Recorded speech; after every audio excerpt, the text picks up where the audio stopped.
Question क्या है, एक ग्राहक सेब की कीमत में 33.33% की वृद्धि के कारण 16 रुपये में 4 सेब कम खरीद पाता है। क्या हुआ? सेब की कीमत बढ़ गई। क्या हुआ? सेब की कीमत बढ़ गई। और सिंपल सी बात है कि आपको 16 रुपये ही खर्च करने थे, लेकिन जैसे ही कीमत बढ़ गई तो 16 रुपये में, पैसे तो आपको 16 रुपये ही खर्च करने थे, तो 16 रुपये में आपको 4 सेब कम मिले। जैसे कई बार हम दुकान पर जाते हैं तो हम ये कह देते हैं भाई 100 रुपये के फ्रूट दे दे या 100 रुपये के सेब दे दे। तो अगर सस्ते सेब होंगे तो ज़्यादा मिलेंगे, और सेब अगर महंगा हो जाएगा तो हमें सेब कम मिलेंगे। तो यहाँ क्या हो रहा है कि सेब महंगे हो गए हैं, सेब की कीमत में वृद्धि हो गई है, तो कहता है 16 रुपये में उसको 4 सेब कम मिलते हैं, 4 सेब उसको कम मिलते हैं। तो सेब की वास्तविक कीमत कितनी है? सेब की वास्तविक कीमत आपको निकालनी है। तो इसको हम क्या करेंगे, यहाँ हमारे क्वेश्चन में केजी यहाँ छूट गया था, यहाँ पर केजी वर्ड आएगा। 4 केजी सेब कम खरीद पाता है। तो इस तरह से हम इस क्वेश्चन को सॉल्व करेंगे। देखो किस तरह से करते हैं।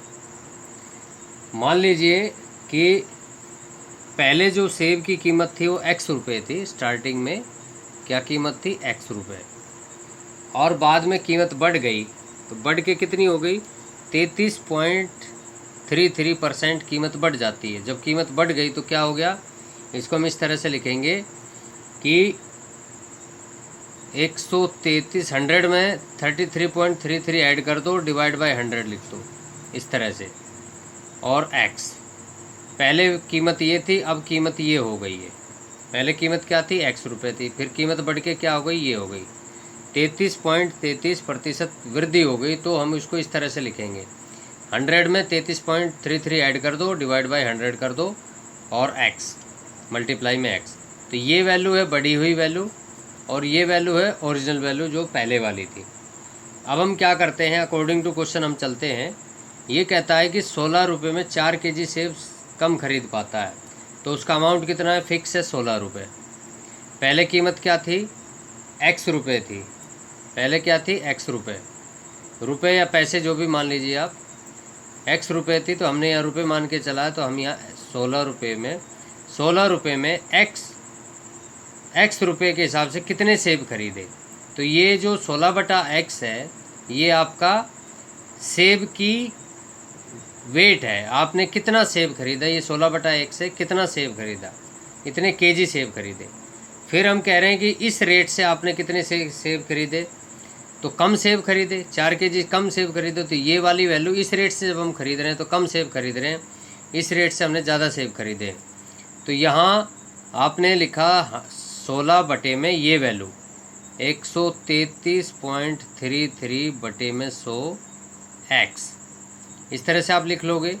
अब देखो, ये भी सेब का वेट है, ये भी सेब का वेट है, ये ज़्यादा है, ये कम है। अगर इसमें से हम इसको वैल्यू को माइनस कर दें तो कहता है कि आपको 4 केजी मिलना चाहिए। ये क्या हुआ? सेब में से सेब को माइनस किया है हमने। ये सेब जब थे, कितने केजी सेब खरीदते थे हम? जब x रुपये रेट था, और जब रेट बढ़ गया तो हमने इतना सेब खरीदा, तो वो कितने का अंतर है उनमें? 4 केजी सेब का अंतर है, तो इक्वल टू 4 आएगा, माइनस कर देंगे। अब यहाँ इसको सिंप्लीफाई करना है, तो हम क्या करेंगे, 16/x माइनस ये 100 ऊपर चला जाएगा, तो 1600 और डिवाइड में हो जाएगा 133.33 x इज इक्वल टू 4।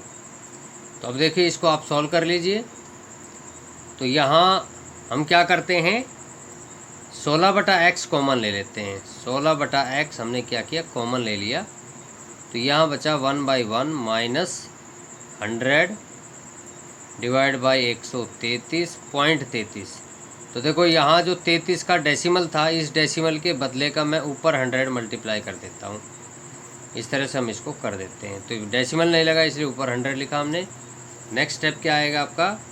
ये आएगा आपका 16/x, इसका एलसीएम लिया तो ये आ गया 133 minus 10,000 divide by 13333 equal to 4। तो देखो क्या आंसर आया आपका, ये आपका वैल्यू आ गई 16/x और इसके बाद आपका आ गया ये माइनस करने के बाद आपका बचेगा 33/13333 इक्वल टू 4। इस 4 से इसको कैंसिल कर दो, 4 चौके 16 हो गया। तो यहाँ क्या बचा आपके पास, x इधर आ जाएगा और 4 से इसको मल्टीप्लाई कर दो। तो देखो इसको मल्टीप्लाई करेंगे तो ये आएगा 4 × 12 = 13, 4 × 12 = 13, 4 × 12 = 13 और ये हो गया 13, 4 × 12 13। ये इस तरह से आ जाएगा और इस तरह से हम लिखेंगे 3333 इज इक्वल टू x। अब यहाँ देखिए कि 13333 13333 है। तो यहाँ ये जब कैंसिल होगा, यहाँ कैंसिल होगा तो यहाँ ये देखिए ये कैंसिल हो जाना चाहिए, क्योंकि यहाँ डेसिमल में था ना 33, तो ये 33 था, मतलब ये यहाँ ख़त्म नहीं होता, 3333 कंटिन्यूस चलता रहता है, इसलिए ये 33 ही आएगा। तो यहाँ इसको जब हम कैंसिल कर देंगे, वैसे देखने से कैंसिल नहीं हो रहा है लेकिन अप्रोक्स में कैंसिल होके यहाँ 1 आंसर आ जाएगा। यहाँ x की वैल्यू क्या आ जाएगी, 1 आ जाएगी। x की वैल्यू क्या आएगी आपकी, 1 आएगी। अप्रोक्स में हम इसको मान सकते हैं कि x की वैल्यू 1 आ रही है। तो जब आपकी x की वैल्यू 1 आ रही है तो x का मतलब है 1 रुपये। 1 रुपये आंसर आया, तो इसका मतलब आपको आंसर निकालना पैसे में 100 पैसे। तो 100 पैसे इस तरह से आपका आंसर आ जाएगा। तो हमने क्या किया, 16 को x से डिवाइड किया, फिर 16 बटे में बढ़ी हुई वैल्यू से डिवाइड किया, माइनस किया, इक्वल टू 4। जस्ट आपको कैलकुलेट करना है, इस तरह से आपको आंसर निकालना है। तो आई होप आपको ये क्वेश्चन समझ में आया होगा। आगे बढ़ते हैं नेक्स्ट क्वेश्चन के लिए। तो देखिए हमारे पास जो थर्ड क्वेश्चन है वो भी 2017 में एसएससी में आया हुआ है। क्वेश्चन ये है कि किसी संख्या से 12% की कटौती करने के उपरांत, अब आपके पास एक संख्या है, उसमें आपने 12% की कटौती कर दी, मतलब उसको कम कर दिया, और फिर जो संख्या बची उसमें फिर 25% की कटौती कर दी। तो जो संख्या आपकी बच के जो आता है 2508 शेष बचता है। आपका क्या बचता है, 2508 शेष बच जाता है। तो कहता है प्रारंभिक संख्या क्या थी, ओरिजिनल में हमारी संख्या क्या थी। तो एक बार 12% कमी की, फिर 25% की कमी की, और फिर आंसर हमारा 2 बार कमी करने के बाद 2508 आता है। तो देखो इसका सीधा सीधा ट्रिक का आंसर मैं बता देता हूँ। आप मान लीजिए कि जो ओरिजिनल जो संख्या थी आपकी, ओरिजिनल में जो संख्या थी उसको आप x मान लीजिए। अब इसमें x की वैल्यू आपको निकालनी है, वो क्या होगी। तो देखो मैं आपको ट्रिक बता देता हूँ। यहाँ आपको जो ट्रिक यूज करनी है, देखो यहाँ भी कमी हो रही है, यहाँ भी कमी हो रही है, 2 बार प्रतिशत में कम हो रही है, वैल्यू एक ही है। एक में 12% घटाया, फिर 25% घटाया और आंसर ये आया। तो हम क्या करेंगे, इसका जो ट्रिक है, x हमारी ओरिजिनल वैल्यू है, x को मल्टीप्लाई करेंगे 100 माइनस, यहाँ जब कमी कर रहे हो तो माइनस करना है, और अगर वृद्धि होगी तो प्लस करना है। 100 - 12 डिवाइड बाई 100, ये एक वैल्यू। फिर 100 - 25, दोबारा 25% कम किया तो फिर इस तरह से हम लिखेंगे, और इज इक्वल टू आपका आंसर आ रहा है 2508। तो आई होप आपको ये ट्रिक समझ में आई होगी। x इंटू में 100 घटा में 12 डिवाइड बाई 100, 100 घटा में 25 डिवाइड बाई 100। अगर यहाँ कटौती होती है तो माइनस करना है, वृद्धि होती है तो प्लस करना है, बस इतना ही फ़र्क है। और कंटिन्यूस होता, अगर यहाँ मान लो 2 बार कटौती हो रही है, अगर तीसरी बार कटौती आएगी तो यहाँ तीसरा ब्रैकेट और आ जाएगा, इसी तरह से।